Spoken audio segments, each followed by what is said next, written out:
యాదాద్రి ఆలయంలో deputy CM బట్టి విక్రమార్క కింద కూర్చోవడంపై బీఆర్ఎస్ ఎమ్మెల్సీ కవిత స్పందించారు. అందరూ సమానంగా కూర్చోవాల్సిన గుడిలో కూడా బట్టి విక్రమార్క, కొండ సురేఖలను కింద కూర్చోబెట్టడం వివక్షకు నిదర్శనం కాదా అని ప్రశ్నించారు. నగరంలోని మున్నూరు కాపు కళ్యాణ మండపంలో జీఆర్ మెమోరియల్ ట్రస్ట్ ఆధ్వర్యంలో అంతర్జాతీయ మహిళా దినోత్సవం ఘనంగా నిర్వహించారు. K6 GTPL యాంకర్లు లావణ్య, సౌందర్య, అర్చనలను ఉత్తమ సేవలందించినందుకు సన్మానించారు. అసలే ఎండాకాలం మొదలైంది, కనీసం త్రాగడానికి నీరు కూడా అందడం లేదంటూ సులేమాన్ నగర్ గ్రామంలోని కాలనీవాసులు అధికారులకు, ప్రజా ప్రతినిధులకు ఎన్నిసార్లు మొరపెట్టుకున్నా తమ సమస్య పరిష్కారం కావడం లేదని అసహనం వ్యక్తం చేస్తున్నారు.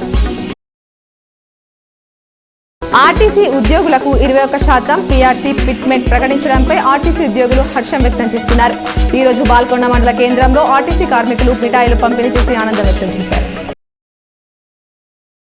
అబాకస్ వేదిక్ మ్యాథ్స్ లో కోటగిరి మండల కేంద్రానికి చెందిన శ్రీవేద హైస్కూల్ విద్యార్థులు అత్యుత్తమ ప్రతిభను కనబరిచి రాష్ట్ర జిల్లా స్థాయిలో టాపర్లుగా నిలిచారు. ITI భీమ్గల్లో ప్రిన్సిపల్ ఆర్ శ్రీనివాసరావు చేత నిర్వహించబడిన PM నామ్ ప్రధానమంత్రి నేషనల్ అప్రెంటిస్ మేళా నందు వరుణ్ మోటార్స్ హైదరాబాద్ రానే బ్రేక్ లైన్స్ గజ్వల్ వారు హాజరయ్యారు. దాదాపు 60 మంది విద్యార్థులు పాల్గొన్నారు. మెండోరా గ్రామంలో జాతీయ గ్రామీణ ఉపాధి హామీ పథకం ద్వారా బాల్కొండ నియోజకవర్గ కాంగ్రెస్ పార్టీ ఇన్ఛార్జి ముత్యాల సునీల్ కుమార్ మంజూరు చేయించిన 15 లక్షల CC రోడ్లు మరియు డ్రైనేజీల నిర్మాణానికి భూమి పూజ చేశారు. దర్పల్లి మండలం గోవింద్పల్లి గ్రామంలో క్రికెట్ పోటీలు నిర్వహించారు. ఈ కార్యక్రమానికి ముఖ్య అతిథిగా దర్పల్లి CI భిక్షపతి SA వంశీకృష్ణారెడ్డి పాల్గొన్నారు.